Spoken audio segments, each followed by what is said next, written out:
नमस्कार दोस्तों, BK study group में मैं बलराम कुमार आपका हार्दिक स्वागत करता हूं। देखिए मित्रों, आज जो क्लास है हमारी एक इकोनॉमिक का ही एक बहुत सुंदर एक टॉपिक है। RBI, reserve Bank of India, जो बैंकिंग सेक्टर का जो सबसे बड़ा बॉस माना गया है, हेड माना गया है, ये आरबीआई। आप देखते हैं हर कंट्री में एक आरबीआई जैसी बैंक है, केंद्रीय बैंक, सेंट्रल बैंक है। तो वैसे भारत में हमारे यहाँ एक आरबीआई है। आरबीआई काम क्या करती है, आरबीआई का गठन कैसे, आरबीआई में कौन कौन से लोग काम करते हैं, आरबीआई की गवर्नर है, उस सारे सवालों पर हम देखेंगे।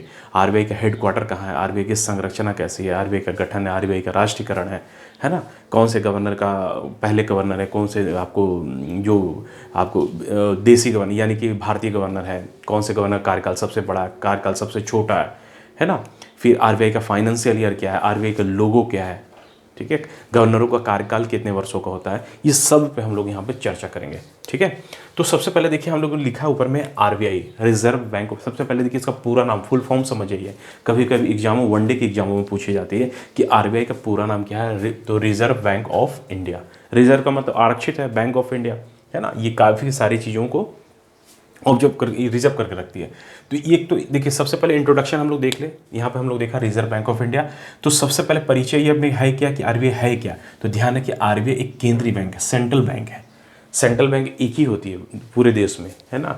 अब भारत के परिप्रेक्ष्य में बात करें तो भारत में एक ही है जिसका हेडक्वार्टर, जो हमारे यहाँ इंडस्ट्रियल कैपिटल मुंबई जिसको बोला गया है, वही मुंबई में है। ठीक है, दूसरा का यह पॉइंट क्या कि भारत का सर्वोच्च का मतलब होता है सबसे बड़ा एक मौद्रिक प्राधिकरण। मौद्रिक का मतलब होता है मॉनेटरी, पैसे से रिलेटेड जो भी पॉलिसी बनानी है ना। पैसे कितने, पैसों यानी नोट की छपाई कितनी होगी, नोट की छपाई कितनी होगी, मुद्राओं पे मॉनेटरी कितनी कैसी होगी, क्या होगी, ये सब पे जो है जिम्मेदारी किसकी, जवाबदेही बनती आरबीआई की। ठीक है, ये इनका काम है, यानी कि आरबीआई क्या सर्वोच्च मौद्रिक प्राधिकरण है। अब देखिए हम लोग इसके गठन को देखते हैं, यानी इसकी स्थापना। ये इतनी जो बड़ी संस्था हम लोग देख रहे हैं, इसका गठन कब हुआ था, तो इसका गठन हुआ 1 अप्रैल 1935। ध्यान रखिए 1 अप्रैल 1935 को इसका गठन, इसकी स्थापना होती है। और उस समय आप जानते हैं कि देश हमारा गुलाम है, और उस गुलामी के समय में, ब्रिटिश के समय में ही इस बैंक की स्थापना होती है। लेकिन इसकी स्थापना में एक एक्ट आता है, आरबीआई एक्ट, है ना। 1934 में, एक साल पहले 1934 बोल करके एक आरबीआई एक्ट बनाई गई थी। क्योंकि हमारे यहाँ जो भी संसदीय कानून बनती है, संसद सदन पे बनती है, तो आरबीआई एक्ट नाम से एक कानून बनी थी। और उसी आधार पर अगले जस्ट साल, एक साल में आरबीआई एक संघीय बैंक या सेंट्रल बैंक की स्थापना होती है। इस एक्ट को लाने में एक कमीशन भारत में स्थापित की गई थी, जिसका नाम है हिलेंटन यंग कमीशन। हिलेंटन यंग जो थे ब्रिटिश एक इकोनॉमिस्ट थे, बहुत बड़े अर्थशास्त्री थे, और उन्हीं के नाम से, वही उस कमीशन में उनके हेड थे, उन्हीं के नाम से एक कमीशन की स्थापना होती है, जिनको हिलेंटन यंग कमीशन, है ना, जिसको रॉयल कमीशन, रॉयल का मतलब होता है जो ब्रिटिश को रिप्रेजेंट करती है, जिस कमीशन की सिफारिश 1926 में ही हुई थी, लेकिन उस 1934 से 1935 में इम्प्लीमेंट किया जा रहा है। ठीक है, कि भारत के लिए एक सेंट्रल बैंक की व्यवस्था होनी चाहिए। ठीक है, यहाँ तक आप लोग समझा। अब देखेंगे आरबीआई, जब देखते हैं कि 1947 जब देश हमारा आज़ाद होता है 15/1947 के बाद, तो भारत की सारी जो ब्रिटिश हमारे यहाँ थे, यानी देश की पूरी जो कंट्रोलिंग पावर जो है भारत सरकार के अंडर में आ जाती है। ठीक है, स्वदेशी सरकार जिसको बोलते हैं। तो उन्होंने क्या किया, 47 के बाद इस बैंक का राष्ट्रीयकरण कर दिया। देखिए राष्ट्रीयकरण उसे कहते हैं जब सरकार अपने हाथों में लेती है ना। राष्ट्रीयकरण उसी कहा गया, नेशनलाइजेशन, बैंकों का राष्ट्रीयकरण। तो वैसे आरबीआई का राष्ट्रीयकरण किया गया, यानी सरकार अपने अंडर में लेती चीज़ों को। और उस समय जो गवर्नर थे, एल के झा गवर्नर थे, जब आरबीआई का राष्ट्रीयकरण किया गया जा रहा था 1 जनवरी 1949 को, है ना। अब देखिए 1949 का जो समय बड़ा इंपॉर्टेंट है। 1949 में इस आरबीआई का राष्ट्रीयकरण भी किया जा रहा। उसी 1949 में 26 नवंबर 1949 में भारत का एक संविधान भी अधिनियमित अंगीकृत हो रहा है ना। तो ये बड़ा इंपॉर्टेंट साल था 1949। तो एल के झा गवर्नर थे उस समय, राष्ट्रीयकरण किया जा रहा। ठीक है, अब देखिए हम लोग नेक्स्ट पॉइंट देखेंगे, आरबीआई का लोगो। इसका लोगो, हर चीज़ का देखते हैं लोगो होता है, कोई भी संस्था, बड़ी संस्था होती है तो एक लोगो होता है। तो भारत आरबीआई के जो लोगो देखिएगा, लोगो, ये लोगों को मैं थोड़ी सी बनाने की कोशिश किया हूँ। इसको आप इंटरनेट से थोड़ा सा उसके लोगों को निकालिएगा, पिक्चर को, और देखने सब। तो इस इंटरनेट के लोगों में, इन लोगों में दो, एक जानवर और एक पक्षी, एक जानवर एक पेड़ का ये चित्र बना हुआ है। पेड़ में देखिए ताड़ वृक्ष है, जिसको पाम ट्री हम लोग बोलते हैं इंग्लिश, और नीचे है रॉयल बंगाल टाइगर, यानी टाइगर जो हमारे यहाँ जो नेशनल हमारा एनिमल है उसको रिप्रेजेंट करती है ना। और उसी के नीचे लिखा है Reserve Bank of India, royal Bengal tiger के साथ ही। ठीक है, तो ये हमारा ताड़ का वृक्ष और रॉयल बंगाल टाइगर जो है उसके सिंबल में, ये हमारा लोगो है आरबीआई का। ओके, देखिए आरबीआई में कई सारे कर्मचारी है, स्टाफ है, गवर्नर, सारे लोग काम करते हैं। तो मूल जो इनका स्ट्रक्चर है ना, एक संरचना है। तो एक गवर्नर उसमें होते हैं और 4 डिप्टी गवर्नर जो सहायक की भूमिका निभाते हैं। उन्हीं से में आगे चलकर प्रमोशन पा करके 4 डिप्टी गवर्नर से ही आगे गवर्नर बनाए जाते हैं, है ना, सीनियरिटी के हिसाब से। अब देखिए आरबीआई के हेडक्वार्टर कहाँ, आरबीआई के हेडक्वार्टर जानते हैं मुंबई है, लेकिन मुंबई से पहले कोलकाता, क्योंकि आप जानते हैं कोलकाता भारत की, उस समय ब्रिटिश के समय कोलकाता ही भारत की राजधानी होती है ना। तो सारा जो इकोनॉमिक जो कारोबार ब्रिटिश का था, ब्रिटिश इंडिया का, वो सारा कारोबार वहीं से करती है, कोलकाता से। लेकिन बाद में उनको कोलकाता से हटा करके मुंबई, जो इंडस्ट्रियल कैपिटल भारत की होती है, वहाँ मुंबई इसका स्थायी, इसलिए आज ही वर्तमान में मुंबई ही इसका मुख्यालय हेडक्वार्टर है। देखिए आरबीआई का वित्त वर्ष, फाइनेंशियल जिसको बोलते हैं वित्त वर्ष, आप वित्त वर्ष देखिए जितने फाइनेंशियल है हमारे देश में, चाहे कृषि हो या नॉर्मल फाइनेंशियल ईयर, खासकर कृषि को छोड़ दिया, नॉर्मल जो फाइनेंशियल ईयर हमारा है 1 अप्रैल से 31 मार्च चलता है।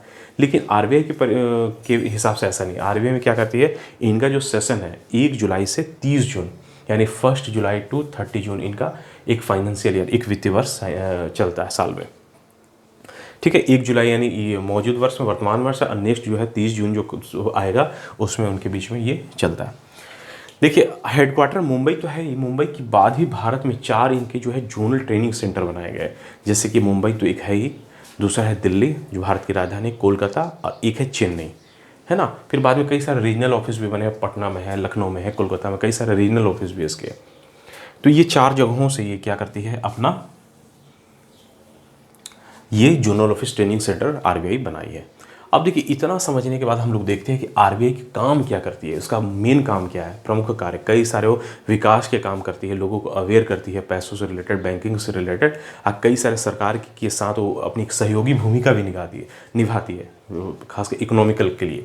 क्योंकि आरबीआई में देखते हैं सब सारे इकोनॉमिस्ट होते हैं, बड़े बड़े अर्थशास्त्री हैं, गवर्नर, डिप्टी गवर्नर बनाए जाते हैं। तो सबसे पहले प्रमुख कार्य देखिए, सभी बैंकों का ये हेड है, यानी कि सभी बैंकों का ये बॉस है, और बैंकों का बैंक भी इसे कहा गया है। जितने भारत में जितने प्राइवेट और पब्लिक वाले जितने बैंक हैं, यानी निजी क्षेत्र, सार्वजनिक क्षेत्र वाले बैंक, ये सबका ये हेड है। दूसरा इनका काम क्या है, मॉनेटरी पॉलिसी की देखरेख भी करना और बनाने का कार्य। जो हमारे यहाँ के मौद्रिक जो नियम हैं पैसे से रिलेटेड, उनकी देखरेख भी आरबीआई करती है, और उनको बनाने की, यानी कभी भी एग्जाम में सवाल आए तो ध्यान रखिएगा, अगर पूछा जाए कि अब भारत में मॉनेटरी पॉलिसी कौन बनाता है या उसकी देखरेख कौन करता, तो आप एकदम आंख बंद के आरबीआई टिक लगाइएगा। ठीक है, पूछा जाए बैंकों का बैंक कौन सा है, यही है। तीसरा है ये करेंसी जारी कर, ध्यान रखिए करेंसी हमारे यहाँ 2 प्रकार के होते हैं, एक सिक्के होते हैं, एक नोट होते हैं। देखिए जितने प्रकार के नोट है, 1 रुपये, छोटे नोट को छोड़कर, खासकर 1 रुपये, इसको जो है हमारा जो फाइनेंस जो मिनिस्ट्री है, यानी वित्त मंत्रालय, वो चलाती है। लेकिन जितने बड़े नोट हैं 1 रुपये से ऊपर, ये सभी आरबीआई करती है ना। सिक्कों की जितनी ढलाई है या सभी आपको वित्त मंत्रालय से, आप देखेंगे 1 रुपये जो नोट आते थे पहले, अभी अगर आपको मार्केट में नहीं मिलेंगे, देखने प्रचलन में नहीं है, तो आप इंटरनेट से पुराने 1 रुपये का नोट निकालिए, देखिएगा उसमें वित्त सचिव का सिग्नेचर, आरबीआई के गवर्नर के सिग्नेचर नहीं होते। लेकिन जितने नोट होते हैं 1 रुपये से ऊपर, उसमें देखिएगा आरबीआई के गवर्नर के सिग्नेचर होते हैं। ठीक है, चौथी चीज़ है कि विदेशी विनिमय का भी प्रबंधन करती है। जितने हमारे यहाँ जो फॉरेन एक्सचेंज होता है, ये सभी का जो है प्रबंधन कौन है, मैनेजमेंट, यही संभालती आरबीआई। नेक्स्ट ये सरकार का भी बैंक है, सरकार को भी पैसे से रिलेटेड या कभी कोई सलाह की ज़रूरत पड़ती है बैंकिंग से रिलेटेड, ये सब का ये जो बॉस है आरबीआई है।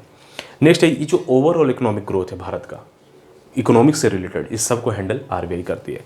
और नेक्स्ट है साख नियंत्रण, कितना कर्ज, कितना देना, कितना लेना, सबका जो कंट्रोलिंग पावर इन पे ही है। ये भारत सरकार जो है इनको से सलाह भी देती है। तो इस तरह से प्रमुख कार्य जो मेन इंपॉर्टेंट कार्य आरबीआई की, कई बार सवाल में पूछे जाते हैं कि भारत में साख नियंत्रण का कार्य कौन सी संस्था करती है, यही आरबीआई। भारत में मौद्रिक देखरेख कौन करती है, यही आरबीआई। ये बैंकों का बैंक या हेड, बैंकों का बैंक या बैंकों का हेड, सरकारी बैंक, सभी बैंकों का हेड कौन है, आरबीआई। ठीक है, करेंसी नोट कौन जारी करती है, यही आरबीआई। ठीक है, अब देखिए एक चीज़ यहाँ पर ही हम लोगों ने थोड़ा छोड़ दिया, आरबीआई का आप देखिएगा जो नोट आते हैं, है ना, नोट जो रुपए होते हैं, खासकर मैं नोट की बात कर रहा हूँ जो आरबीआई करती है, तो आरबीआई उसमें 17 भाषाओं पे लिखी रहती है नोट की। मैं आपको 17 भाषाओं में फलाना नोट का नाम लिखा हो रहा था, देखिएगा लैंग्वेज। उसमें मूल तो क्षेत्रीय जो भाषा 15 होती है, 2 भाषा, एक हिंदी और एक इंग्लिश और होती है ना, ये 15 भाषाएँ। या अगर मूल भाषाओं में पूछा जाए तो 15 तो क्षेत्रीय भाषा है और 2 जो हिंदी इंग्लिश जो है कॉमन, यानी कुल मिलाकर 17 भाषाएं होंगी। अब देखिए हमारा नेक्स्ट जो पॉइंट है हमारा है गवर्नर पे। आपको पहले बताया कि एक गवर्नर जो होते 4 डिप्टी गवर्नर होते। तो गवर्नर की नियुक्ति कैसे, गवर्नर का वेतन क्या, गवर्नर का कार्यकाल क्या, उसमें हम लोग देखेंगे। पहले गवर्नर कौन थे, सबसे बड़ा गवर्नर का कार्यकाल किसका रहा, तो ये हम लोग देखेंगे। तो सबसे पहले देखिए गवर्नर, जो गवर्नर जो है आरबीआई के जो हेड होते हैं, है ना, जो बैंक का जो हेड बॉस बनाया जाता है, एक जो गवर्नर होते हैं। तो गवर्नर की नियुक्ति जो करते हैं वो प्रधानमंत्री करते हैं, है ना। जो भी गवर्नर की जो नियुक्ति होगी देश में आरबीआई के गवर्नर की, उसकी जो है वित्त मंत्री की सलाह पर, फाइनेंस मिनिस्ट्री की सलाह पर आरबीआई, यानी कि अगर वर्तमान में देखें मुख्यमंत्री हमारे प्रधानमंत्री हमारे नरेंद्र मोदी है, तो किसी मान लें कि आरबीआई के शक्तिकांत दास को उनको रखना पड़ा था, तो निर्मला सीतारमण मान लीजिए अभी वर्तमान में ये फाइनेंस मिनिस्टर, उनकी सलाह से किनको बनाया जाए, है ना। सारा उनका बैकग्राउंड देखा जाता है, इकोनॉमिकल पूरा बैकग्राउंड देखा जाता है। इकोनॉमिक मतलब उनकी जानकारी, इकोनॉमिक नॉलेज क्या है, आप देश को चला सकते हैं कि नहीं। तो उनकी जो नियुक्ति है ये प्रधानमंत्री कहते हैं। इनका जो कार्यकाल होता है, गवर्नर का कार्यकाल 3 वर्षों का होता है, यानी कि मैक्सिमम 3 साल। और फिर विशेष परिस्थिति में सरकार चाहे तो फिर उसको बढ़ा सकती है या घटा भी सकती है। इनका जो वेतन है, गवर्नर का वेतन जो होता है 2.5 लाख रुपए का होता है, इसलिए मैं देखिए 2.5 लाख रुपए लिखा भी हूँ, ठीक है। 3 वर्ष का कार्यकाल। अब देखिए जो गवर्नर है, कई सारे गवर्नरों पे सवाल आते हैं। तो गवर्नर जो है, भारत के जो पहले गवर्नर यानी ब्रिटिश इंडिया में जो गवर्नर थे, उनका नाम था सर ऑसबर्न स्मिथ। देखिए मैंने इसीलिए लिखा है सर ऑसबर्न स्मिथ, ठीक है, ये पहले गवर्नर। और अगर पूछा जाए कि आपको पहले भारतीय गवर्नर कौन थे आरबीआई के, तो ये सीडी देशमुख, है ना, श्री सीडी देशमुख थे। वर्तमान में गवर्नर आप जानते हैं शक्तिकांत दास, जो 25वें गवर्नर है। अगर गवर्नर की लिस्ट को देखा जाए 1 2 3 करके, तो ये 25वें नंबर पे। उनसे पहले 24वें उर्जित पटेल थे, और उनसे पहले 23वें में कौन थे, आपको रघुराम राजन, ठीक है। वर्तमान गवर्नर बता दिया आपको।